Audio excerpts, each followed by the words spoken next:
Watchers in the Fourth Dimension. Beauty and horror developing hand in hand. We shall all die. With death came Reilly. Hello, and welcome back to Watchers in the Fourth Dimension. I'm Anthony. I'm Dawn. I'm Julie. And I'm Reilly. When you need a little rain, you need a little death. This week we will be discussing the Aztecs, the sixth serial of classic Doctor Who. So as usual, we're going to talk briefly about what was going on at the time, what may have had an impact on the making of the story, as well as some of the behind-the-scenes information. So this story was, and I think it's reflected in the story, was made very much in the throes of decolonialization in the UK. We were giving up our foreign territories very quickly after the Second World War. It started in 1945 with India, and by this stage we are pretty close to giving our last territories in Africa independence. And I think that's something that's really reflected in this story. Elsewhere in the world, we are seeing the civil rights movement continue to trundle on in the US. The Vietnam War is continuing to escalate. Barry Goldwater, who would actually become the Republican presidential candidate for the forthcoming election, started suggesting that nuclear weapons could be deployed in the Vietnam War. We actually have the introduction of the first portable television being made by General Electric. Behind the scenes on this story, this one's written by John Lucarotti. This is the second of his third Doctor Who writing credits. They're all from the Hartnell era. Obviously, we had previously seen him do Marco Polo, and he actually would later go on to write the first treatment for what would become the Ark in Space for the fourth Doctor's run, but the script was so watered down from his original treatment, he doesn't actually get a writing credit on that. This story is directed by John Crockett, who had previously directed episode 4 of Marco Polo. This is actually his last contribution to Doctor Who, and the rest of Marco Polo had been directed by Waris Hussein.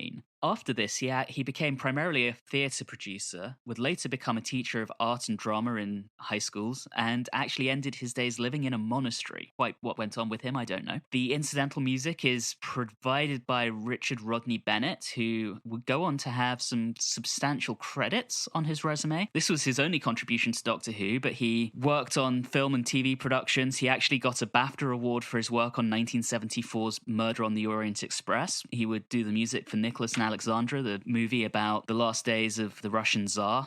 He also worked on Four Weddings and a Funeral and was knighted by the Queen in 1998. As the designer, we have Barry Newbury returning. This is the third of 14 serials that he worked on. He had previously worked as the designer on both An Unearthly Child and Marco Polo, and he'll continue contributing all the way up until the Fifth Doctor's era. So with that, we're ready for our short plot summary. And this week, that's in the hands of Don. While in 15th century Mexico, Barbara follows Winston Zeddemor's advice and accidentally convinces the locals she's a god and not just a casual grave robber. With no way to get back to the TARDIS, as usual, the True have no choice but to play along. Her proclamation that maybe they should be just a little bit less murdery draws the ire of Latoxel, High Priest of Sacrifice and singer of the local Marilyn Manson tribute band, who vows to stop at nothing in order to expose her for the false god that she actually is. Meanwhile, the Doctor meets a woman named Kamika and decides to get some of that sweet Azz-tec hot chocolate.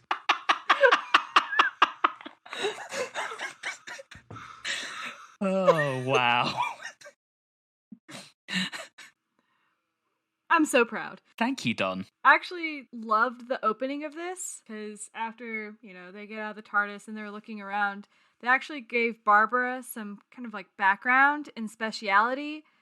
So she actually got to talk about some things and a reminder that she was a history teacher. So I just thought that was really fun. Well, I enjoyed that as well, but it kind of came across like a baseball bat to the face of all right, well, we had our little wild adventure, crazy sci-fi video game episode and serial last time. Now for some education. Everybody get out your book. When I was going through school in the UK in the 90s and the early 2000s, the Aztecs were not something that we were taught about. I don't know how significantly the curriculum had changed since the 60s, but I would imagine it was even more focused on the history of Britain than it was when I was growing up. So I think that was probably some exposition that was very much needed. I think it kind of just goes to the different types of things they're trying to accomplish with the show. So while yes, a good bit of it is supposed to be fun and we'll call video gamey, but it also, they always had that idea of making it educational, so I think it makes sense. I agree. One thing I did find interesting at this early point is Barbara, one of the first things she does is she sees the bracelet and puts it on.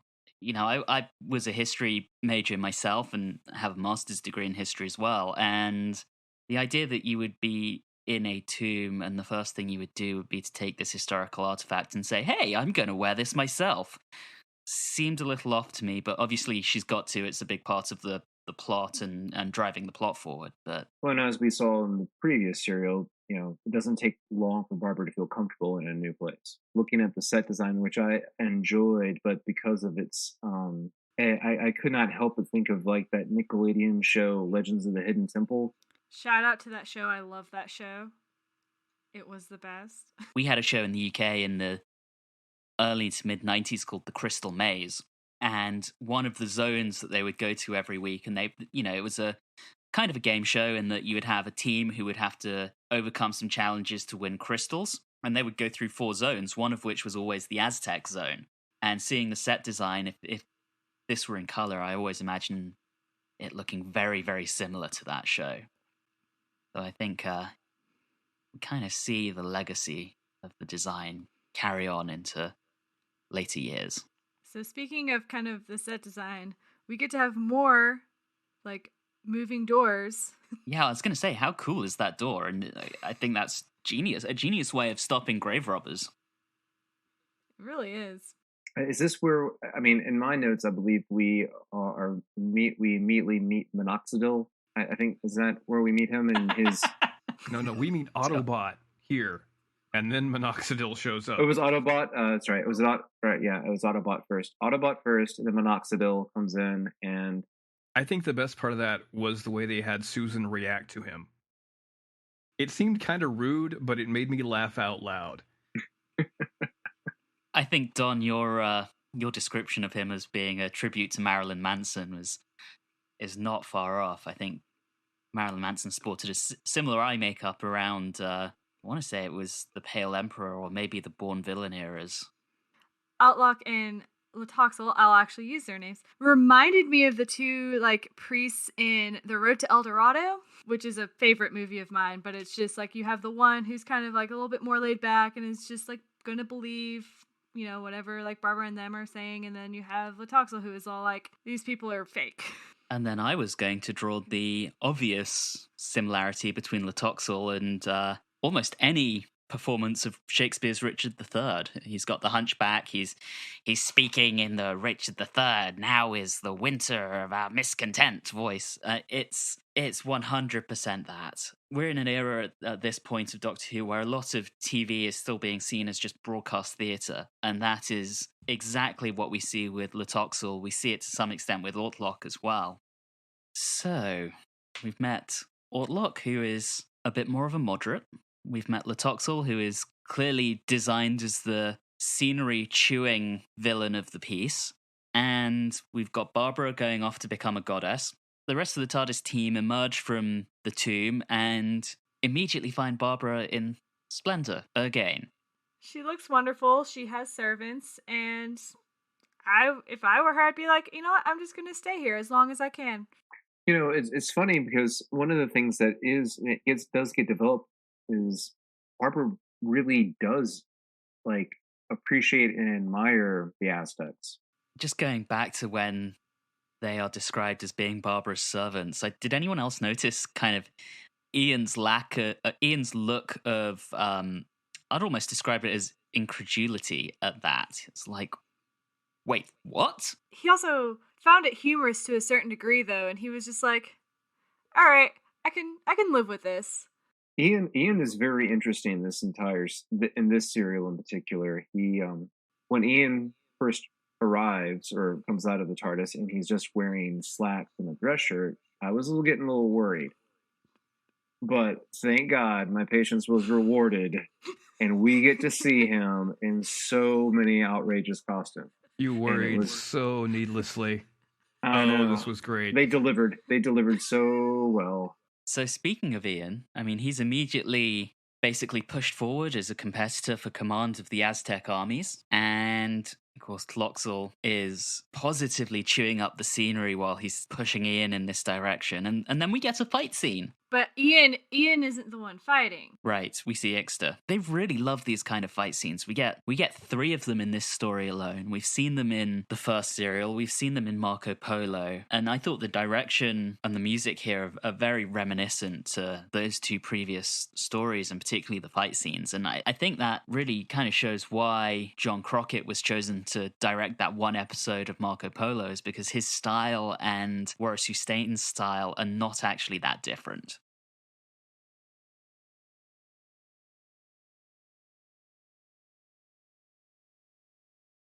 Oh, there was so much of a focus on these like man-on-man fight scenes. Like that's our big closer. That's gonna get people's attention. It's so funny how now like you can't really close a show on a fight like that. Well, I think back in the 60s, TV was a lot slower paced, and one way to up the ante was with a fight.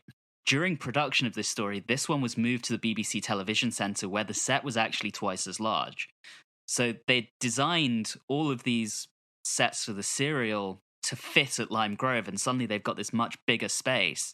And they're having to do these tight shots basically to avoid exposing the fact that they're not taking up the stage, and you'd see all kinds of support structures and so on if they panned out too far. We're about to get onto the garden set with the Doctor, but they actually lost half of the set in transit. They had some difficulties here. Speaking of the garden set, the Doctor is shipped off there because that's where all the old people are. It's basically the Aztec retirement home. Serenity Gardens. I'm really curious about this part because I wonder how accurate they could or could not be on were elders held in such high respect, and did they just get to sit around? Yeah, I have no idea. Yeah, I'm like, I remember the Aztecs and the Mayans and like, a few of those things, but as to how they regarded their elders, I have no idea. Personally, I love the Doctor's reaction to retirement. He is horrified by it. So, while in the garden, we have the Doctor meet Kamika, and love is in the air. You know, following Doctor Who, you get familiar with criticisms that come up from fans of the show during certain Doctors. It's fine to have like a marriage plot line that's done for like comedic effect, but I don't really think it was necessarily done that way here. I think the Doctor completely respected her. I don't think he was in love with her at all, but I mean, I think he respected her and liked her. He didn't seem too upset about the idea of, getting hitched. Yeah, I think what's interesting here is there's a lot of discussion amongst critics and fans on whether the Doctor's affection for Kamika is genuine or not, or whether he's just using her. But honestly, I was watching it with that in mind. I was kind of thinking, well, what's the evidence for, what's the evidence against? And he seems to have the attraction towards her before he finds out that her husband was the architect of the tomb. So to me, it seems like there is at least some genuine interest there, even if it's not love. And I think one of the things that helps with that is when he's introduced to her, she's introduced as one of the wisest that they always turn to for advice. And I think that the Doctor inherently would be like, well, if she's the one that they want to talk to all the time, obviously there's probably something, to that. And, she would probably be then the most interesting person for him to talk to. It's a very interesting dynamic between the two of them, and it's one we see throughout this story, and I'm sure we'll come back to it. Yeah, and what I like about it is it's not like a starry-eyed thing, because, I could see some of the arguments for some of the other Doctors that, like, they're in love with the Doctor, and it's like, oh my gosh, I'm being blindsided by love, but this one seemed actually more respectful. Two people who've both been widowed, they've lost the people they love, and they meet in old age. It's not, they've got the experience of their lives behind them, and it's not that kind of passionate love you see amongst people in their late teens, their 20s, their 30s. It's far more, I think, measured than that. Moving forward, we did get at least one Susan dramatic moment, so getting towards the end of the episode. Ooh, not up to her usual standard, though. Yeah, she's really holding back this time. Before we get there, let's talk about the events that lead up to that. So the Doctor and Barbara have this wonderful conversation and debate around, Barbara wants to use her position to outlaw human sacrifice, and the Doctor starts talking about how history can't be changed, not one line. She's determined to try, as you guys said earlier, because she respects the culture so much and genuinely believes that the human sacrifice will eventually lead to the the destruction of the Aztec culture by Cortez when he eventually arrives. Just seeing that debate and the way they have that, it's to me one of the highlights of the show so far. Well, it's definitely one of the strongest moments in this serial. Looking at this in the lens of history and what was going on when the story was being made, Barbara's intent, or Barbara's opinion, I should say, that she knows better is very colonialist. She believes that they're going to be destroyed by the colonizers, yet she equally believes that she knows better and wants to impose her values on this culture. But the interesting part about that is throughout the episode, we're shown that she's wrong, but it's such an interesting journey to take with her. I completely agree. To the Aztec people, she's technically the antagonist.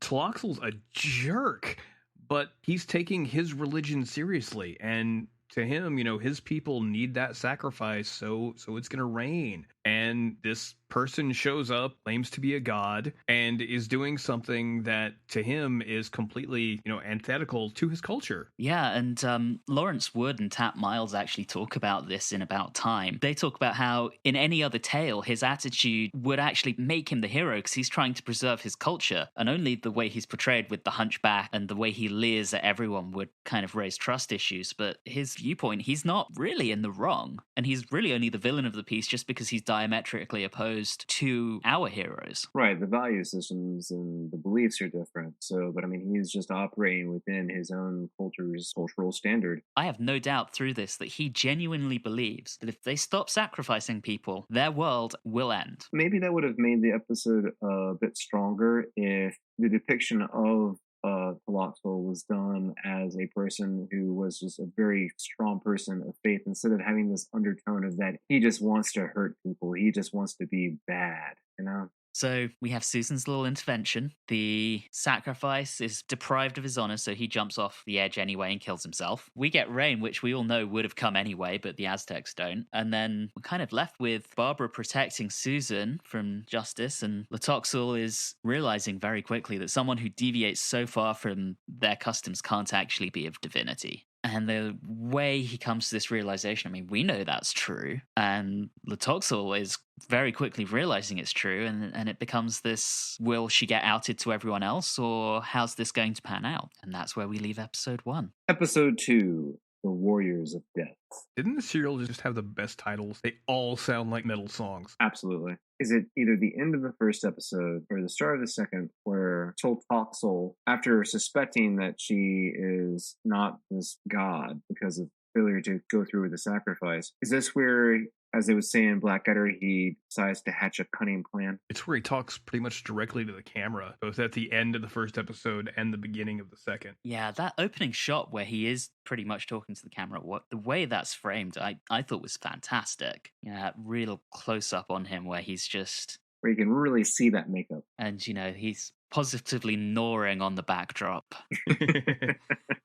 And then Barbara continues her little crusade. And oh my gosh, we get the Doctor chewing her out. He really dug into her there. It ended up being a great moment. Like, first he was chewing her out, and then after he said his piece, he was like, but you know what? We're at where we're at. You did what you did, so now we have to just move forward. And he apologizes for being harsh as well. I don't think that's something we would have seen him do in one of the earlier stories. And then they talk a little about his interest in Kamika, and Barbara calls him an old rogue, which I love. I believe this is where we get to one of my favorite parts of the serial. Ian is with Ixta in, I guess, the armory, and so they're going to fight, or actually not fight. They're just kind of showing him around, showing him stuff, and he does this little thumb trick. But all before that, Ian is just so cocky. Doesn't make any sense to me, because it's when you think about it, that would be me traveling back in time to the Middle Ages,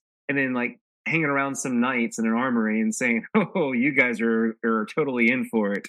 As if I had any experience knowing how to fight them in these kind of weapons or in these type of conditions. One thing to keep in mind with Ian is, of course, he based on his age, he would have had to do national service. And we're looking at this in the aspect of this is after World War II, where soldiers fought in terrible conditions in Asia, often in hand-to-hand combat. So he would have been trained in a lot of these things. And we're looking at modern military training here versus Ixta's Aztec training. I think it's a very different world, and by the time we're looking at Ian, we've got another 500 years of progress. Well, that's a good point. I was trying to think of that too, because, it's like, okay, he's a science teacher. Why does he think he's going to be so great at this? And why he, pretty much volunteered for it. In the first episode, when they were saying, hey, you should do this, he was like, oh yeah, I'll be fine. And it was like, Ian, that's a terrible idea. Why would you want to do that? I have that in my notes. Why is Ian so eager for this? This is Barbara's story, so very clearly Barbara's story. We've talked about her being the real hero of the show previously, but here she actually is, and she's billed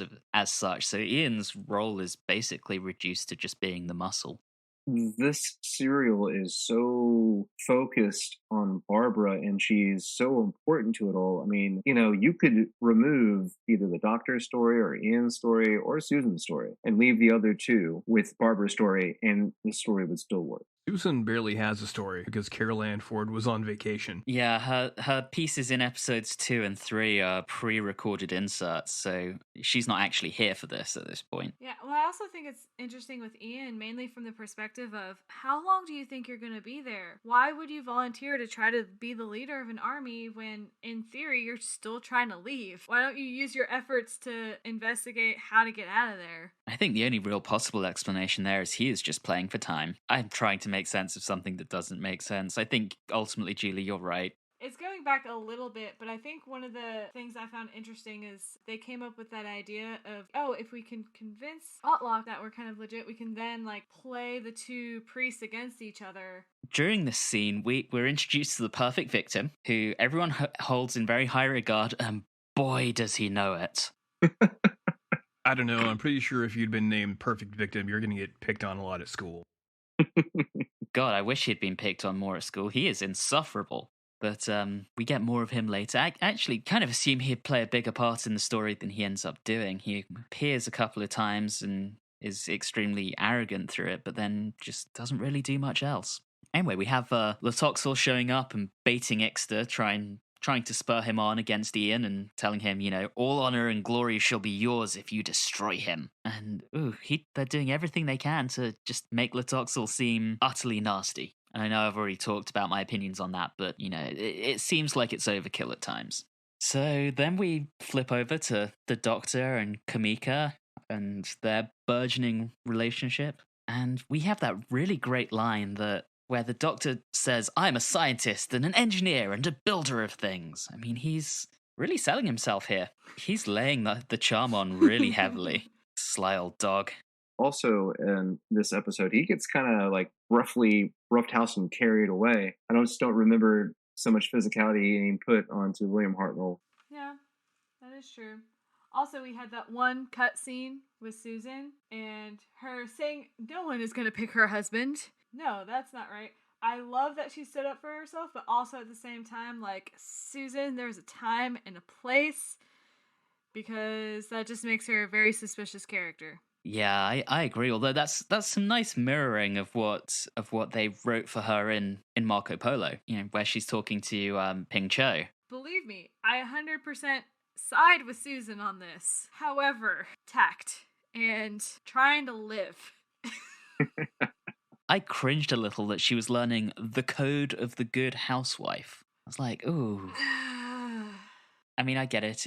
It's a conservative, traditional society in the Aztecs, and then it's being made in the conservative 1960s before the women's lib movement really took off. But looking on that in retrospect, it was kind of, I was just sitting there going, really? The fact that they had it all written down into rules that everyone followed, just that makes me so sad and mad at the same time. At least that's relatively brief in the overall scheme of this episode. And going back to the mention of the thorn, just drawing back to when I mentioned the Doctor talking about how he's a scientist, etc. At that point, he specifically claims not to be a physician or a healer, but he he shows himself as being able to provide insight on what certain plants can do to a human. So I thought that was a little bit of a contradiction there. I don't know, maybe it's rudimentary, and to him that's something simple that wouldn't necessarily classify him as a medical doctor. Let's be honest, the doctor would have a terrible bedside manner. No doubt about it. Particularly the first doctor. I wish it would have been done so comedically. I mean, I guess to me it was comedic. Was that when the doctor is rushing to warn Ian, it's his warning that distracts Ian and gets him cut, which is hilarious because before that even happens, Ian was holding his own just fine. In fact, Ian probably may have had just as good of a chance of winning as he had of losing. The way that fight plays out with Ian being distracted by the doctor, and then, Ian's strength is slowly sapping away, but he's still able to put up a pretty good fight. I think it's a really, really great fight scene. It's one I certainly enjoyed watching, and I'm not normally one for fight scenes for very much the same reason that you, Reilly, mentioned earlier. They just seem a little old-fashioned. It's stronger than the other one. And of course, this is a result of this fight that we really start to see the power play between Ortlock and Latoxel really start to take off, with Ortlock saying that Yetaxa or Barbara is forbidding human sacrifice, but Latoxel is being pretty bloodthirsty. But then Barbara gets her badass moment. Yes, She does. She really does. Yeah, she's phenomenal in general in this story. So we end with Latoxel challenging Barbara, and then we move into episode 3, The Bride of Sacrifice. To your point, we see Barbara threatening Latoxel with a knife at his throat, which is definitely not what Latoxel expected when he said, "Hey, intervene." Clearly he was expecting something supernatural, and she just puts a knife to his throat, which I think is fantastic. It would have been way too Blazing Saddles like if she put it to her own throat. Yes, it would have. Barbara puts Ortlock in a really difficult position here, challenging him in front of everyone to support her. And I get why she's doing it, but they're really messing with history here. They're really messing with history, and she's pushing really, really hard, and it could blow up in her face. One thing I really enjoyed about this story is there's an actual theme to it. And to me, that theme was that when you have an embedded power structure, it is very difficult to get it to change, even if you are suddenly placed at the top of that structure.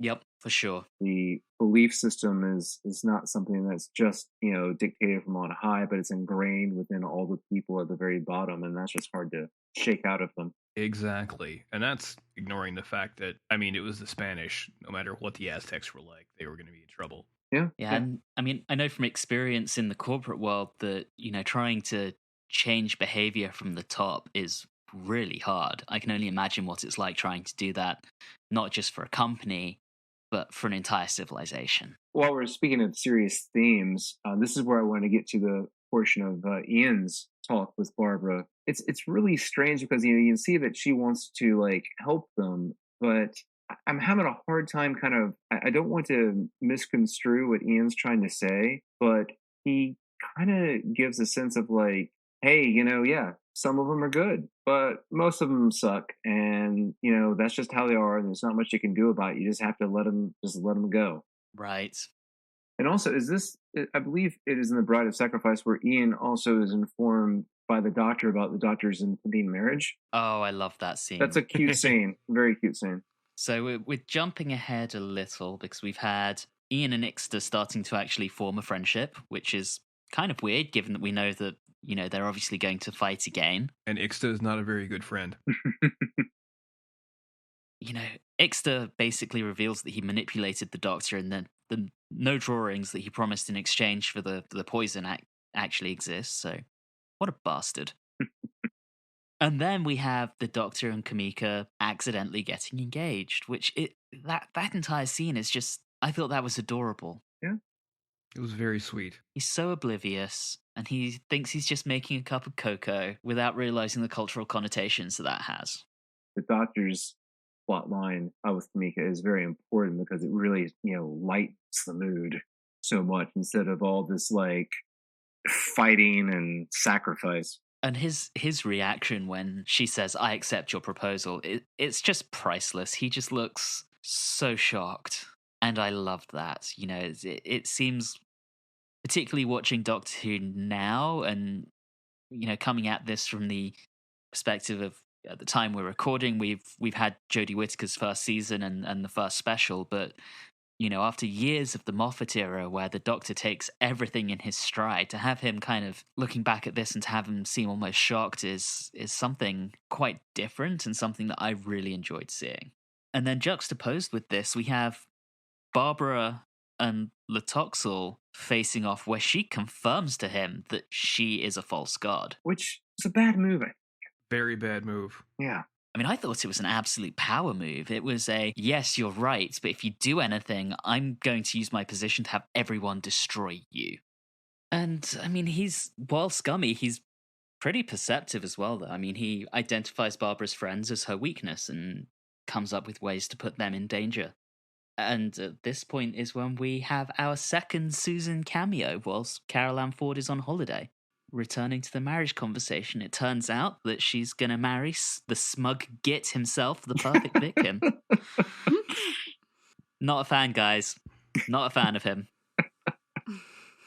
And, we're left with Susan crying, but feel free to disagree with me on this, but I feel like we've got used to Susan overreacting to stuff, but watching this, I thought her tears were perfectly reasonable in this situation.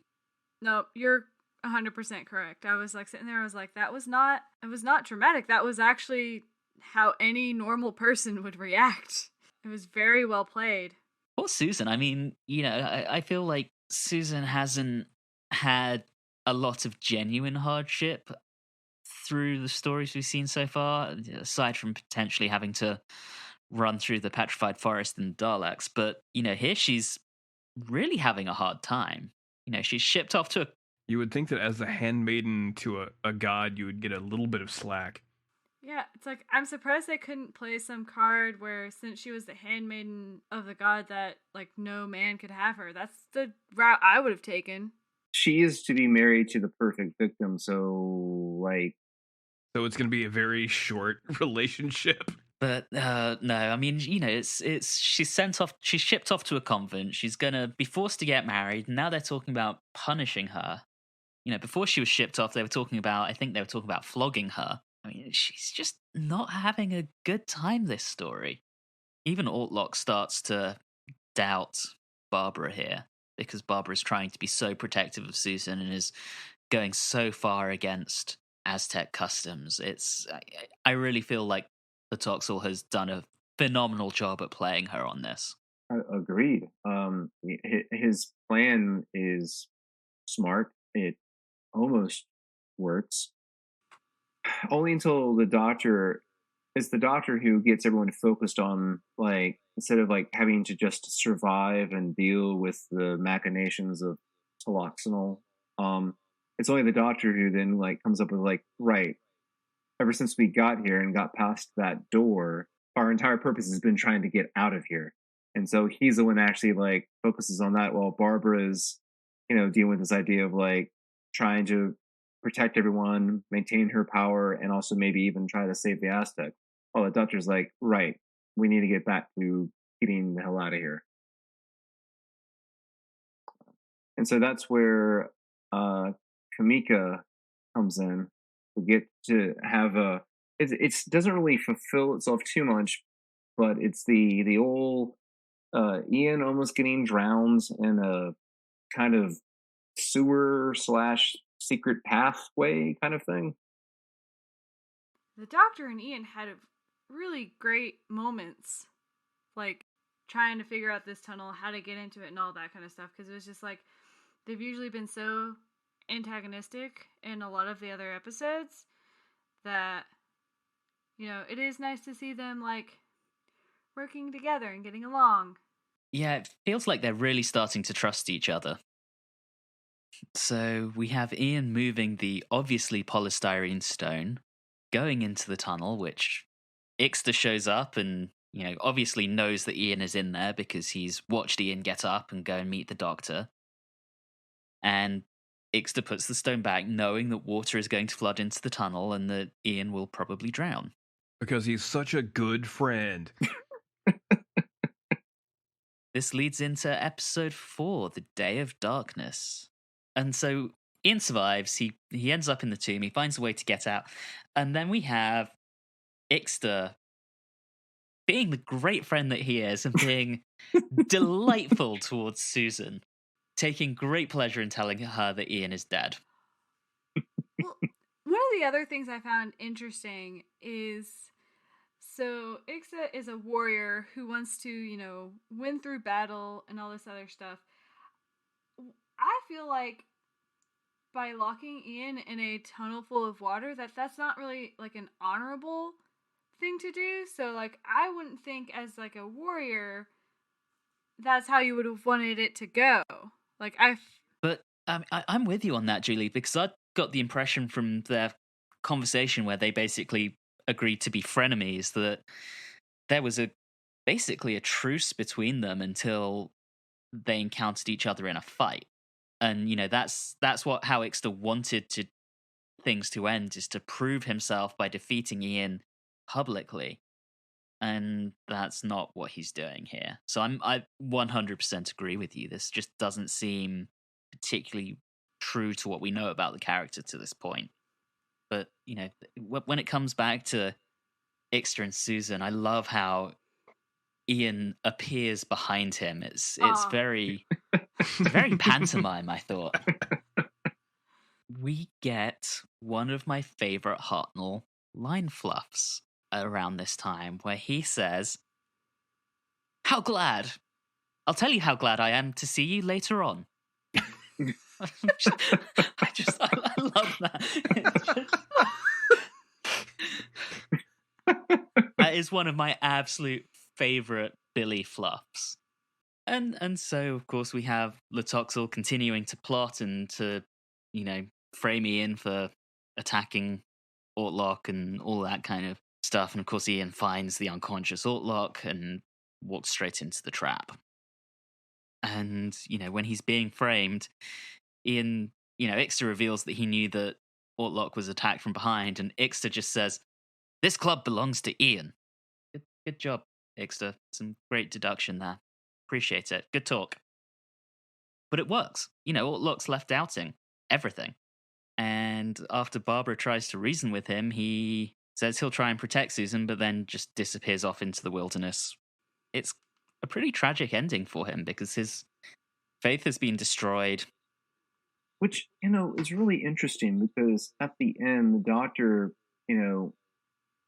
talks to Barbara and kind of consoles her and does the whole like, well, you changed one person's mind. I'm like, but what is he left with? What is Matlock left with? He won't be there when the Spanish show up. He'll just die off in the desert beforehand. He'll die in a different and way. be ostracized because he's not a believer anymore. It's not a good ending for him. It's quite tragic. I don't know. I felt pretty bad for the guard. He's getting bribed, has trouble making up his mind. Ian thwacks him. Oh, yeah. But then we get Ian in the headdress again. Yes. Before we get there, we have that scene where the doctor is basically breaking up with Kamika, and that was one thing I found absolutely heartbreaking. He's unable to look at her during that scene. Like, going back to what I was saying earlier about the debate as to whether he has genuine affection or if he's just using her, he seems genuinely cut up about this. I mean, to me, this is a sign he genuinely does have affection for her. I just feel so sad watching this. And then she walks away slowly, just realizing that she risked herself. It's definitely one of the better moments of the serial.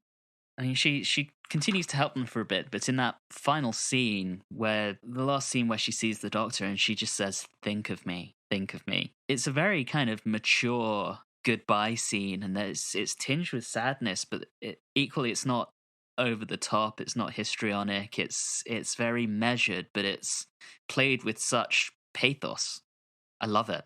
And then we move into the final piece of it, where it starts off with Ixter killing a guard for failure, which is just extremely grim. Latoxel starts openly declaring Barbara as a fake goddess and lunges with a knife. Ian stops him, and then Latoxel calls for Ixter, and we get the silly costumes fight. massive shout out to Daphne Dare, who was the costume designer on this story, because these are amazing. Oh, yeah. They make the fight a lot more entertaining. Oh yeah. It is interesting throughout this entire thing when they're doing all of these public displays with these sacrifices that there is no audience.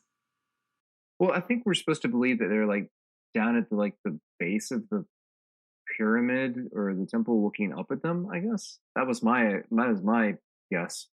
They're all off screen.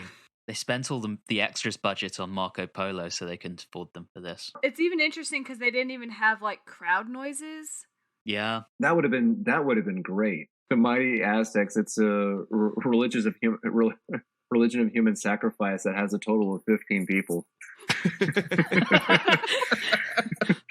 Shit, we ran out of another one. We got to get more people in this thing. Which is why they wanted to marry Susan off, is because they realized that they had no more women who could bear children. Oh, goodness. So the fight scene, you get a big old notch mark on the Ian kill counter right there. Oh, yes. Oh, big one, too. Oh, yes. Previously we've counted things that, weren't actually Ian killing someone. Okay, I'm counting the guard, too. Because Ian knocked him unconscious, and then they murder him while he's unconscious. It's more of an Ian manslaughter count on that one. Still, just in terms of deaths, I hold Ian responsible for that. All right, I'm gonna include that for when we come up to our overall tally. Right before they get on the TARDIS, the Doctor was not sure if he wanted to keep I'm pretty sure it was the thing that Kamika gave him. And so he had that little tiny scene of like, should I keep it? Should I not? And he ended up keeping it. That's a good touch. I liked it. I wanted to point out, like, right after they leave, that kind of rushed sacrifice right before the eclipse. I had criticized the actor that played Sol Totsul before, but man, he really has a murderous gleam in his eye, like just absolute pleasure in his face. I mean, I think the performance that John Ringham puts in is over the top, but I think it's almost perfect for the role. I mean, you're not ever meant to think the Excedrin extra is anything other than a barbarian and the local butcher, as the Doctor calls him, and it's played perfectly, in my opinion, even if it is over the top. I'm glad you brought that up. I really enjoyed that line. That was pretty good, sharp line there. From the butcher Doctor line. Yeah.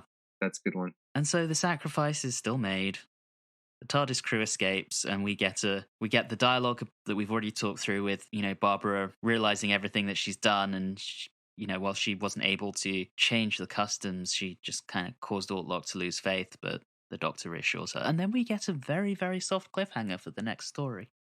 So let's do our metrics and vote on the story. Are we counting anything additional on the Susan freakout counter this week, Julie? So I actually have all the numbers from all the serials. And just to give a little background, one, I did actually rewatch some of Unearthly Child and Daleks because I just needed to find some of these. It's a little bit arbitrary how I'm, deciding the Susan dramatic moments. Most of the time it is, some of that more high-pitched screaming. Oftentimes when she yells grandfather, that can be fairly dramatic. So there could probably be a little bit of differing opinions on these. So in An Unearthly Child, there was 9. Wow. Daleks is also 9. I'd like to point out there are more episodes there. The Edge of Destruction, there were 4. Ooh. Marco Polo is also 9. The Keys of Marinus was 6, and the Aztecs was only 1. Whoa. We're at a total of 38 then. All right, and how many episodes total have we had so far? So we've had An Unearthly Child, which is 4. 30 episodes. 30? So all right. 38 in 30. So we're averaging 1.26 recurring freakouts per episode. For more exciting math, stay tuned to Watchers in the Fourth Dimension. All right, so we've already referenced the Ian murder count, but including scenes where it looks like he's murdered someone, we're now at the end of this. It's a total count of 5. I think it's worth mentioning here that we actually do get Ian's first genuine murder when he throws Ixta to his death. The rest have all just kind of been the way it's been filmed, or him appearing at the scene of a murder and being presumed guilty. So here we have the aforementioned indirect murder when Ixta kills the guard that Ian knocked out, and then we have Ian killing Ixta. And then finally the camp count. I'm going to use Latoxel. So I would say that is probably the third camp character that we've had so far. So camp count goes up to 3. So finally, before we move on to our topic of the week, let's rate the story. Last time round, we decided that rather than having a recommended measurement, everyone can choose their own, ideally out of 10, but it could be out of a different number. In the past, Don has used out of 500 eyes. I've used out of the 5 keys of Marinus, and then we kind of extrapolate what that equates to out of 10 so that you don't have to do the math. So, this week, the Aztecs. Let's start with Julie. So I'm going to be voting by elaborate headdresses. Okay. Nice. I was a pretty big fan of those. Those were fantastic. I'm actually going to go with an 8 headdresses. Some of the reasons are this was a very heavy Barbara serial, which I always enjoy. Latoxel was a little bit over the top, but again, that was what they were going for. So he did very well. It was only 4 episodes, so it didn't seem drawn out. The action kept pace.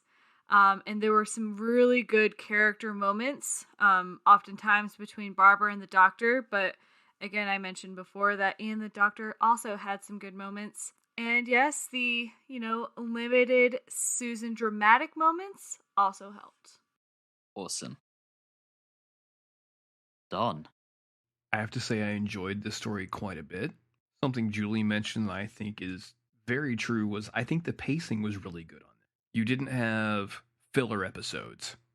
You got in, you got out, you had a lot of really good moments. There was some action, there was some depth to the story. You had some touching moments with the Doctor. I'm giving this story 8 Brides of Sacrifice out of 10. Excellent. Reilly? It's funny, everyone's making very good points that, like, looking back in retrospect, I can agree with, but I don't know. There's something about this serial that I just don't like, and maybe, like I said, it's straight off the bat where I feel like it's a little too, like, heavy-handed, as we said, necessarily so, to explain to people the context of who are the Aztecs, what's going on. But I don't know. I just had a hard time with this one, and maybe I'm coming down from the previous serial. But I just feel like there's not enough excitement going on plot wise. I really just had a really hard time. I'm just not a fan of Soltoxel. It took me out of it. His performance, especially when it's like we're looking at them from a true cultural historical point of view, and it's this guy who really just looks incredibly English, and and even his voice as well, and it just really threw me off, and it got so bad that I just said to myself, I can't Azz-tec it anymore. Thank you, good night. Anyway, out of Warriors of Death, I'll give it. I was gonna say 3, but you guys made some good points, so I'm gonna have to bump it up to maybe 4 out of 10 Warriors of Death. Wow. Well, if it doesn't do it for you, it doesn't do it for you. Yeah. So, for me, of years of being a Doctor Who fan, I always used to struggle with the early historicals. And rewatching this time round has really made me reevaluate it. And I found myself enjoying this a lot more than I previously did. I think the way it's plotted is phenomenal. The pacing is great. And I kind of liked the over-the-top theatricals of Latoxel. I kind of liked the Richard III stylings that John Ringham gave him. This one's really gone up in my estimation. And if you'd asked me when I last did a watch through of Doctor Who in 2011 through 2013, I probably would have been more on the Reilly end of the spectrum and given this less than 5. But I think in rewatching it, I was shocked at how much I enjoyed this. And I think for me, this one gets 7.5 polystyrene slabs out of 10. I think this is the most lopsided vote that we've had. It's very divisive. Clearly, Reilly must be sacrificed. Oh, no. I promise you, I am not the perfect victim. You'll have to be the you'll have to do victim. The have to The do victim. convenient victim. The what we have to work with victim. Yes. He'll do in a pinch victim. Exactly. So before we wrap up, wanted to circle around and talk about the "you can't rewrite history, not one line" piece. Or can you? Well, even in the Doctor Who universe, this isn't something that holds. Eventually when we come to the revival of the series post 2005, they get round this by saying history's in flux and certain points are fixed and others are not. So you can change certain things. And after this, we have this very weird relationship with the concept where sometimes they acknowledge it, sometimes they don't. It's mostly ignored. But after they made such a big thing about it in this story, it's one thing I wanted to come back to. It really depends on whose rules of time travel you're following. Yeah, because I was going to get down this long, complicated route of going back and then the alternate universe type theories and things of that nature, which gets much more complicated than just simply saying, oh, well, you're just changing something and so it's changing that one timeline. Well, if I change something, doesn't it not split off into something else and kind of, going down that route? Yeah, I thought about, it being explained away of being able to change it because all you've done, if you want to do like the million different alternate universes theory, you can say, well, we changed this one thing and it didn't change this timeline that just shifted us over into the one where this happened. Yeah, but then the question comes down the line of if I had gone back from one time to this other time in split time, when I go back to the back forward, do I go back to my original one or do I go back to that one that had been changed? And then you start getting a little bit more complicated. Yeah. Well, I think also where we start coming into difficulties in this is we know at this point we know the Doctor is from the future. So at what point is it okay to start meddling in things? So what might be the present or the future to us might be the past for the Doctor. So you start getting into this kind of weird thing of, well, why is it okay to intervene on Skaro and help the Thals defeat the Daleks, but it's not okay to try and prevent human sacrifice in Aztec Earth? It's like the issue is like the relative nature of time in which, like, the Doctor is traveling from Gallifrey at the beginning for the stolen TARDIS. It's like, well, that's so far away from Earth. When he did that, what was the time on Earth? And then the second question is like, there is some manner of time for the TARDIS to get from one time and location to another, but how much has changed? How long does that take? And it gets very complicated. It's best just to allow the writers to do what they will with it, as long as it allows us to suspend our disbelief. I think, to look at it from a production perspective, it's what the modern term we'd use now is showrunner, but at the time they called them story editors. So what the story editor's view really was. So at this point, David Whittaker had a certain opinion, and I'm sure once we start moving on to Dennis Spooner, Donald Tosh, etc., we'll see changes in that. But Whittaker was quoted as writing in response to a fan who asked about changing history. And he actually wrote, and I'm quoting here, The basis of time traveling is that all things that happen are fixed and unalterable. Otherwise, of course, the whole structure of existence would be thrown into unutterable confusion, and the purpose of life itself would be destroyed. Doctor Who is an observer. What we are concerned with is that history, like justice, is not only done, but can also be seen to be done. That was David Whittaker's perspective, and I kind of think that's simplistic, particularly given that we know how the show develops and starts thinking about that kind of concept of history and how it can and can't be changed in greater detail as time goes by. It's certainly something that this story made me think about a lot, probably more than it made me think about the Aztecs themselves. Barbara's intention is to make sure the Aztecs aren't eliminated by the Spanish, which that's a huge change. Yeah, and one thing I was left wondering on this was, what if Barbara's intervention weakened the culture to the point where, rather than, everyone being dead certain in their beliefs, we've seen doubt in the minds of people like Ortlock.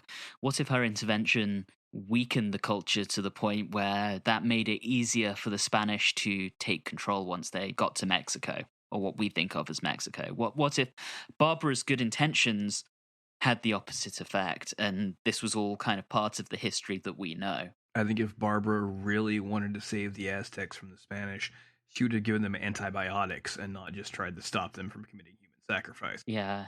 I mean, yeah, they definitely weren't ready for them to show up with guns, germs, and steel. Book drop. Oh, yeah. I know my Jared Diamond. So, I think we all agree that this is a complicated matter that we're not going to be able to settle in the space of one podcast, if we can ever settle it. Thank you for listening to us once again. We are the Watchers in the Fourth Dimension, and we'll catch you next time when we will be covering the Sensorites. You have been listening to Watchers in the Fourth Dimension with Don Smith, Julie Philippek, Reilly Schreck, and myself, Anthony Williams. This episode, Sweet Azz-tec Chocolate, was recorded on Friday, January the 18th, 2019. You can find us on Facebook, Instagram, and Twitter at Watchers4D. And if you're enjoying this podcast, please leave us a review on either iTunes or Stitcher. And always remember, BBC drama isn't any fun unless the villain is a carbon copy of Shakespeare's Richard III.